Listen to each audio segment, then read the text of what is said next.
Welcome back to The Explainer. I am absolutely thrilled you're joining us today because, well, we are stepping right into the pages of one of the most epic geopolitical thrillers ever written, Anatomy of a Downfall, the Silmarils and the Unrest of the Noldor. We're going to unpack exactly how the greatest, most powerful realm in all of Middle-earth mythology was completely fractured from the inside out. We've got master craftsmanship, deep-seated family drama, a terrifyingly effective disinformation campaign, and an underground arms race. Okay, let's dive into this. The core thesis here is a classic, tragic irony. The absolute greatest, most magnificent creations of the elves ultimately became the ultimate cause of their doom. But the actual mechanics of how this unfolded, it's just fascinating. It all kicks off with one legendary craftsman, Fëanor. He possessed just unimaginable skill, and he created a masterpiece that was never, ever meant to be a weapon, but it ended up tearing a whole world apart. So to really understand the downfall, we first have to understand the prize, the Silmarils.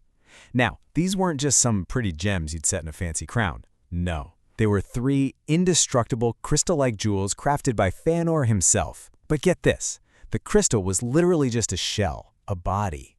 Inside, they housed the blended inner fire and the actual living light of the trees of Valinor. Imagine a light so pure and so holy that it's basically the life force of the world, captured and preserved forever.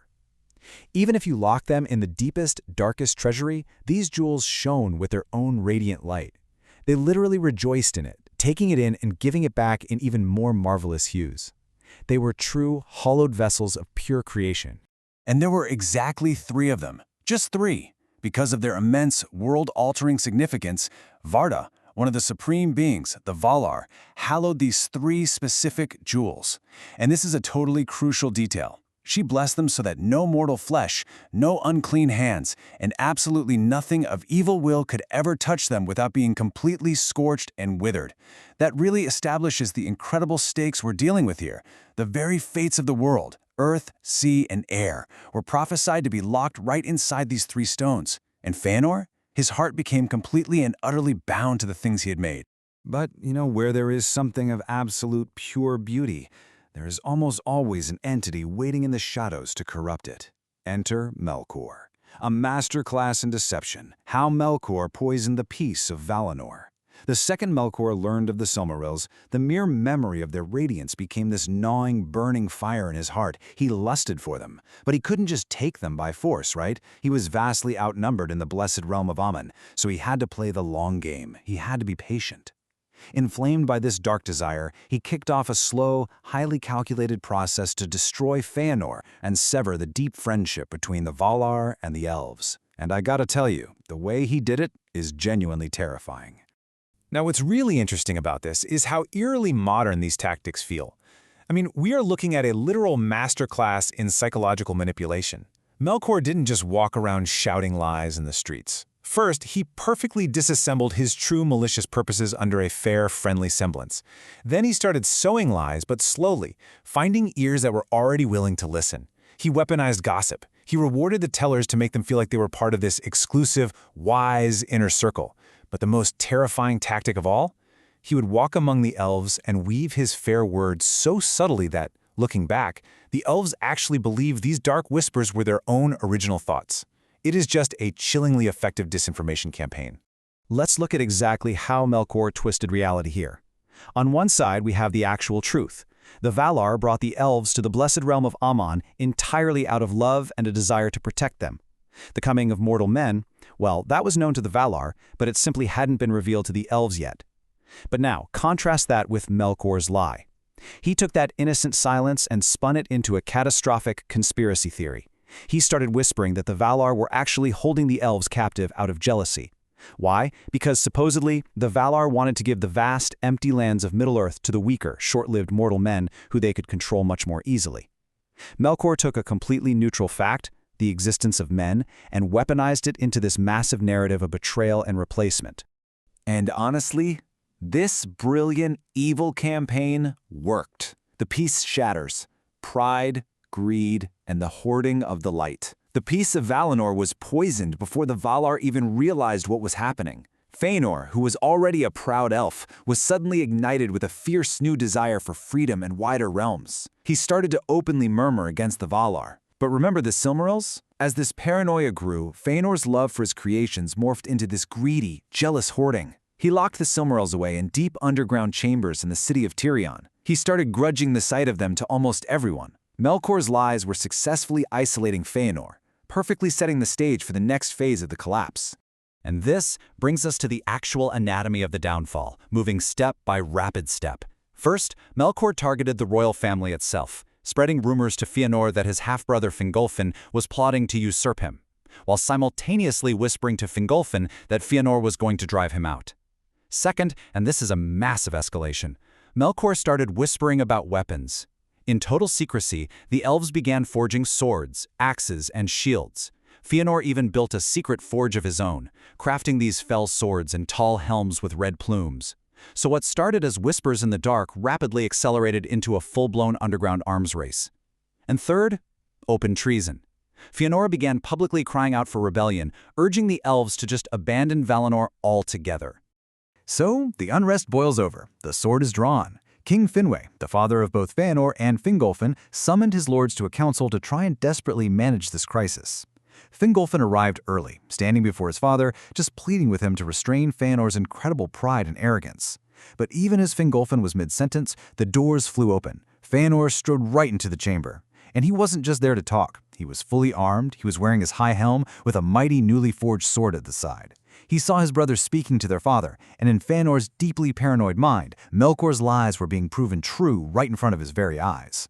Feanor followed Fingolfin as he tried to silently leave the room, stopped him right at the door, and set the cold point of his bright, newly forged sword directly against his own brother's breast. "See, half-brother, this is sharper than thy tongue. Try but once more to usurp my place and the love of my father, and maybe it will rid the Noldor of one who seeks to be the master of thralls." In that single, shocking moment, the absolute peace of Valinor was permanently broken. Bloodshed had literally been threatened in paradise. The Valar could no longer watch in silence. The seeds of dissent had been sown in the dark, sure, but a drawn sword? That was a crime that simply could not be ignored. They summoned Feanor to the Ring of Doom to answer for his deeds. And it was there, under the questioning of the Valar, that the root of all this chaos was finally laid bare. The malice and the incredibly complex web of Melkor's disinformation were revealed to everyone. The Valar immediately sent out forces to capture Melkor, but the damage to Feanor was already done. Even though he had been manipulated, Feanor was the one who had unlawfully drawn a sword on his own kin. He had to be held accountable. The sentence was handed down, 12. For 12 years, Feanor was banished from the city of Tirion. He was ordered to leave the place where the threat was uttered and to, quote, take counsel with himself. So Feanor went northward into banishment, building a stronghold at Formenos. He took his 7 sons, his hoarded wealth, and he locked those precious Silmarils in a chamber of solid iron. And in a devastating blow to the realm, his father, King Finwë, actually abdicated his rule in Tirion to follow his exiled son out of pure love. So Melkor's lies had practically made themselves true. The kingdom was officially divided. Meanwhile, Melkor, knowing his cover was completely blown, just vanished. He hid himself from the pursuing Valar, passing from place to place like a dark cloud rolling through the hills. The light of Valinor literally seemed to dim, and the shadows were growing longer. Then, suddenly out of nowhere, he appeared right at the doors of Feanor's exiled stronghold at Formenos. He came striking from the shadows, feigning friendship. He used all these cunning arguments, telling Feanor that his unjust banishment basically proved everything Melkor had warned him about, and he even offered to help Feanor flee the realm entirely. And you know what? Feanor actually wavered for a moment, his heart still so bitter at his public humiliation. But then Melkor made his fatal mistake. He pushed just a little too hard. He told Feanor that the Silmarils would never be safe in any treasury within the realm of the Valar. And man, the mere mention of the Silmarils caused this fierce fire to awaken in Feanor. He looked right through Melkor's fair disguise and saw the burning, greedy lust for the jewels right there in Melkor's mind. Hate instantly overcame Feanor's fear, and he delivered this incredible line, "Get thee gone from my gate, thou jail crow of Mandos." And with that, Feanor quite literally slammed the door in the face of the mightiest being in existence. Just a truly staggering level of confidence. Let's move to see how this builds into an explosive finale, because the pacing here is incredibly frantic. Minute 1, Feanor violently shuts the door. Melkor is humiliated, furious, and in grave peril of being caught. Minute 15, King Finwë, filled with absolute dread, sends desperate messengers galloping toward the Valar. Minute 30, Orome and Tolkas, the mightiest of the Valar, immediately spring up in pursuit. But by minute 60, it's too late. Reports start pouring in that Melkor is fleeing in pure wrath, appearing as a massive, dark thundercloud. He's spotted speeding northward, his shadow passing swiftly past the coastal havens, escaping toward the icy wastelands of Ahriman. Melkor had escaped, and for a brief, fleeting moment, the trees of Valinor shone unshadowed again. But the damage to the minds and hearts of the elves was completely permanent. A deep, heavy doubt now hung over the joy of the Blessed Realm. The Valar searched in vain, but Melkor was gone. And as they looked out, they could sense it, like a cloud far off, borne upon a slow, cold wind. So, as a dark doubt marred the joy of Ammon, what unknown evil was now looming in the dark? The greatest creations had caused the greatest rift, and the true tragedy of the Silmarils was only just beginning.